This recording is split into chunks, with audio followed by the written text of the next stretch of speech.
chess. You have to think well ahead of each move and each move that you take.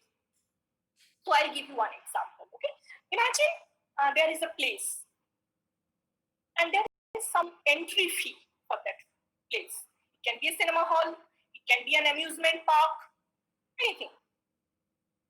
Or maybe it can be a tournament, a game, a match is happening. So there is a place. That can be a gallery, that can be an amusement park, that can be a cinema hall, anything. But then there is some entry fee.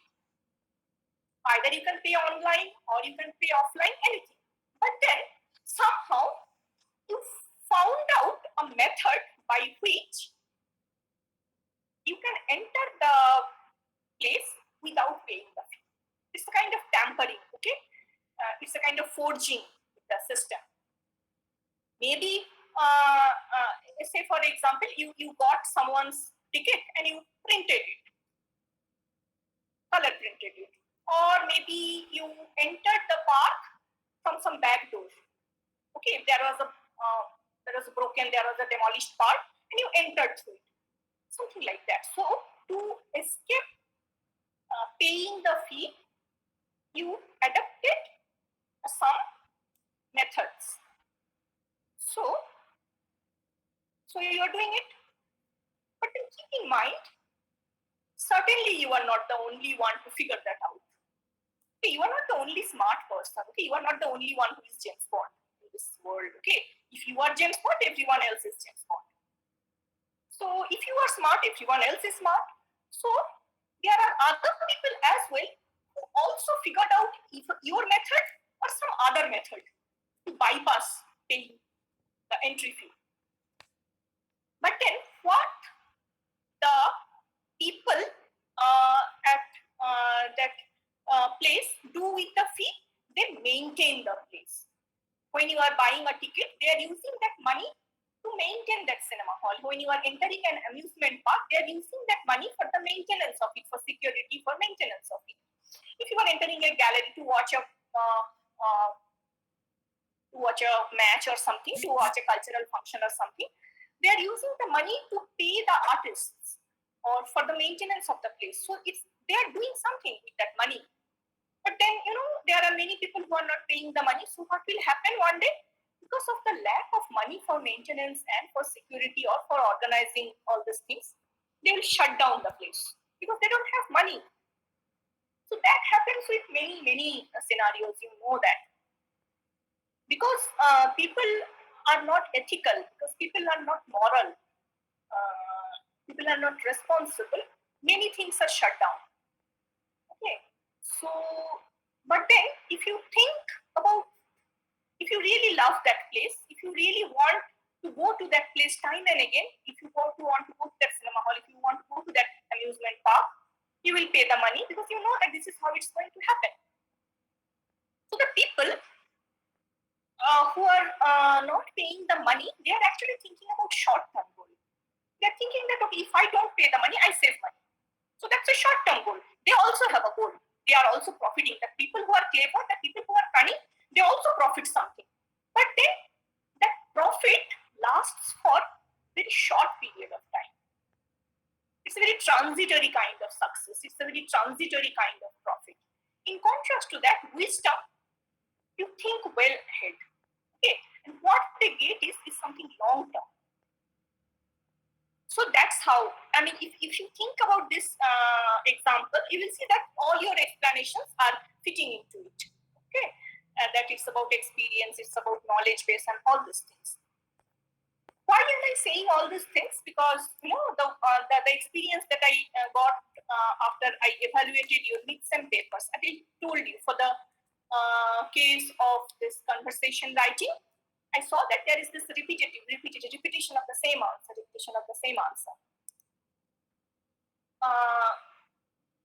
and most of you got good marks. So, if I take an average of the number, okay, so the numbers have varied from 20 to 28 roughly. So if I take an average is 24. So if you take into account the marks of all the students, you will see that the average marks is close to 24 out of 30, which is extremely good. extremely good. Average 24 out of 30 is extremely good. So I will take it as a standard. Okay. And that's the reason in this semester I'm trying to raise my standard. Because if my students are these good performers, they will be able to manage difficult things. Okay. They will be able to manage difficult class lectures, complex class lectures. They will be able to solve difficult, complex questions. Because that is how you have proved in your mid-sem, isn't it?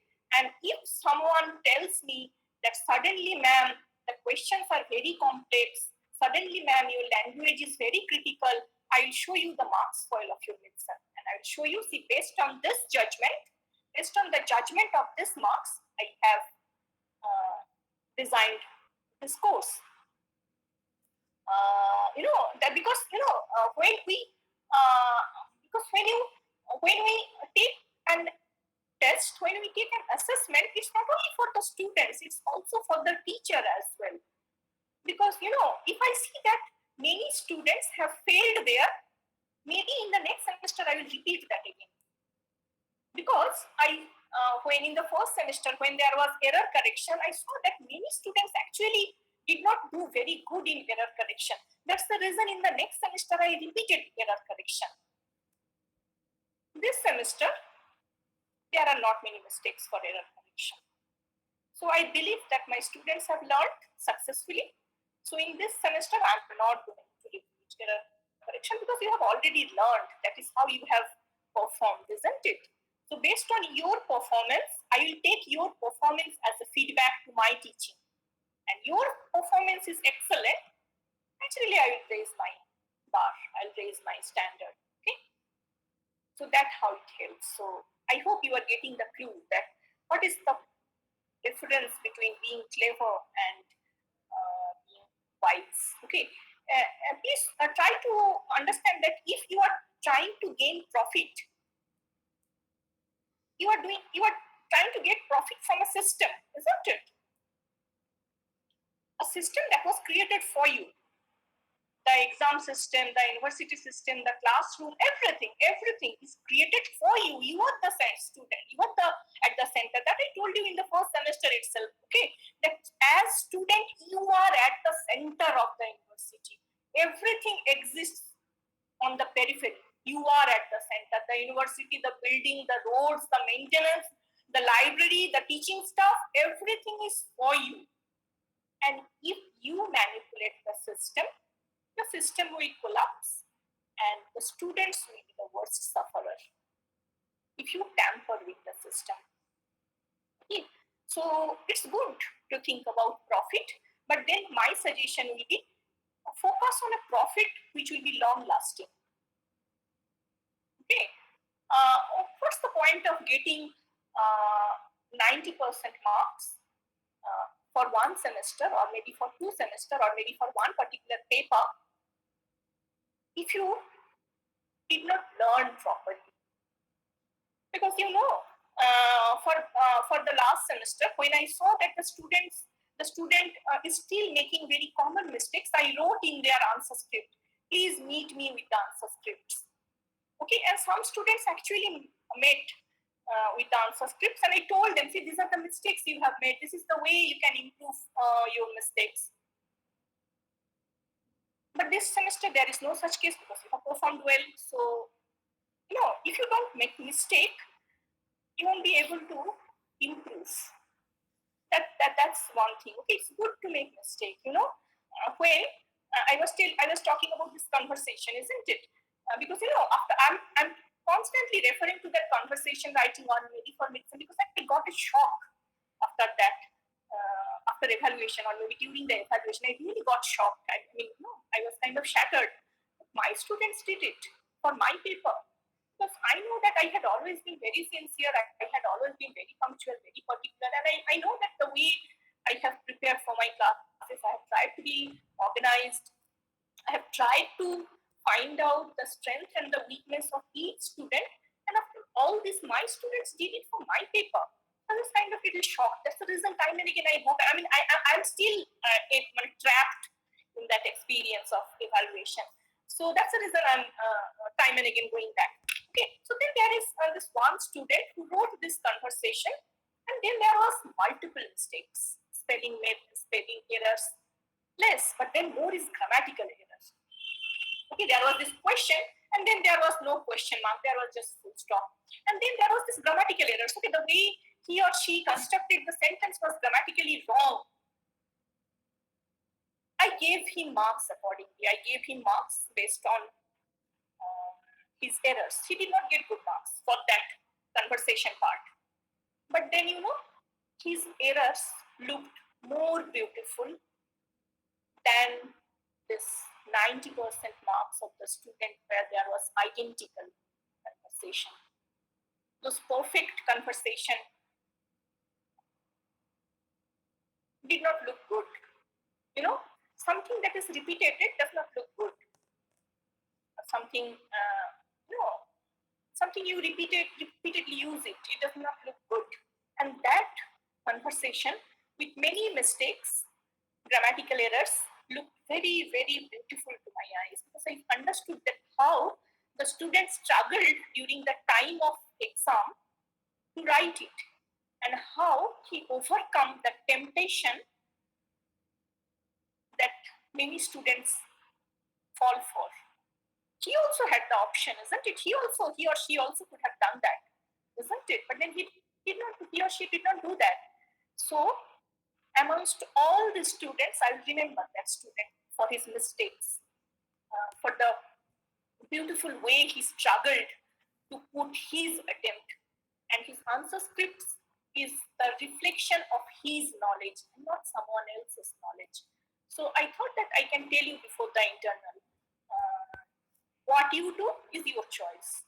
As I told you that we all have abilities, we all have access to Google, we all have friends to support us. Okay, so but then at the end of the day, it's not the ability that defines us, it's the choices that defines us. We are all able to search in Google, but then some of us will search and some of us won't. Okay, they will resist the temptation, and that choice makes us individual. That choice actually creates the difference between being clever and being wise. So it's up to you. I can understand the temptation at your age. I can understand it. I can very well understand. See, I have been student. Okay, even now when we attend training programs, I see what other participants are doing. We all understand each other.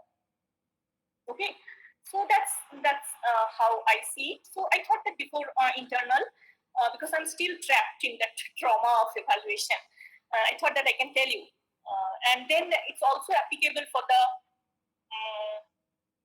the next internals, which will be one-liner. So it's all the most tempting. Okay, but then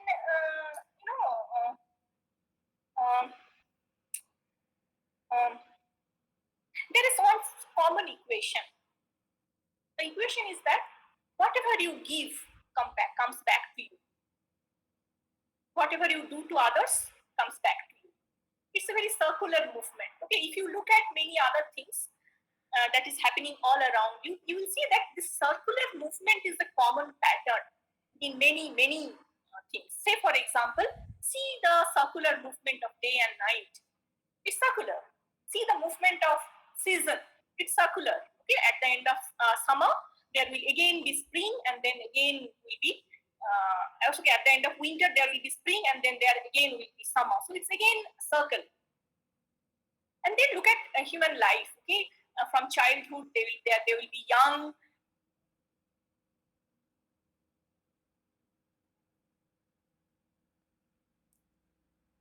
Childhood complete this circle, except for some accidents. So is with that happens with your life.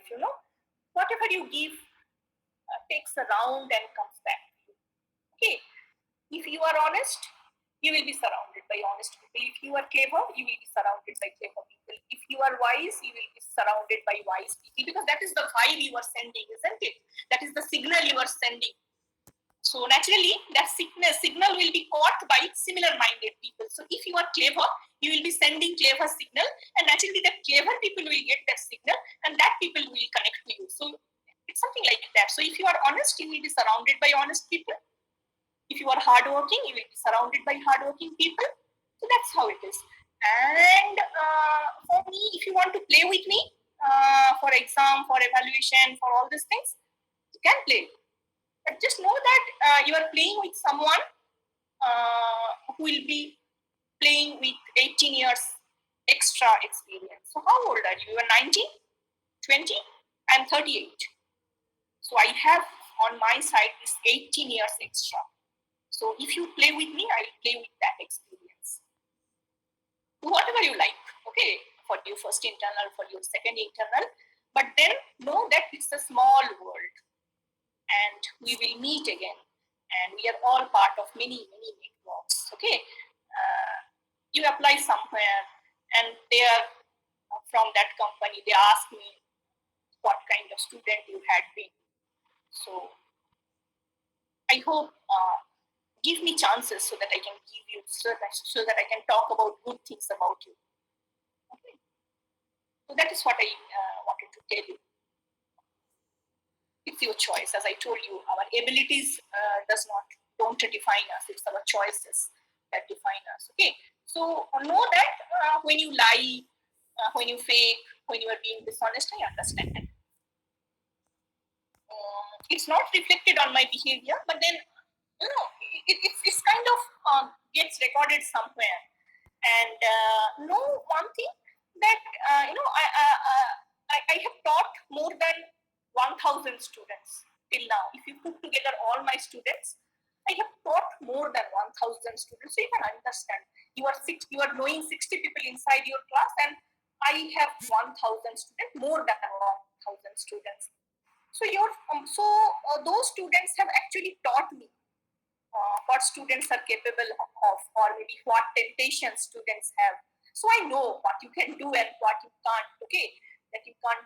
I mean, the kind of support system you lean on. So I have some idea that what you can do, what you can't. So please don't underestimate my experience. And so that's what I thought I should tell you. That just because I'm not telling you, just because I'm not mentioning your name, does not mean that I don't understand you. Okay, as I told you, I talked about that particular student who wrote these broken sentences, but they look beautiful. And I know that student. I know that student by name. So similar is with other students as well. So yeah, that's what I thought I should tell you. So yeah, I guess I spent too much of time, but then I hope you remember it for a long time. That whatever you give comes back to you, and it's not our abilities, it's our choices that make us individuals, and we are connected by, we are surrounded by people like us. If you are clever, you will be clever. If you are cunning, your people around you will be cunning. And that's the reason people say that people are known by their company. So that's how it is. That's how it works. Okay. So that is what I have learned in this 38 years, and I thought that I can share it with you. So yes, and it's 2:50. There is a break for 5 minutes. I'll be back in 5 minutes. Thank you.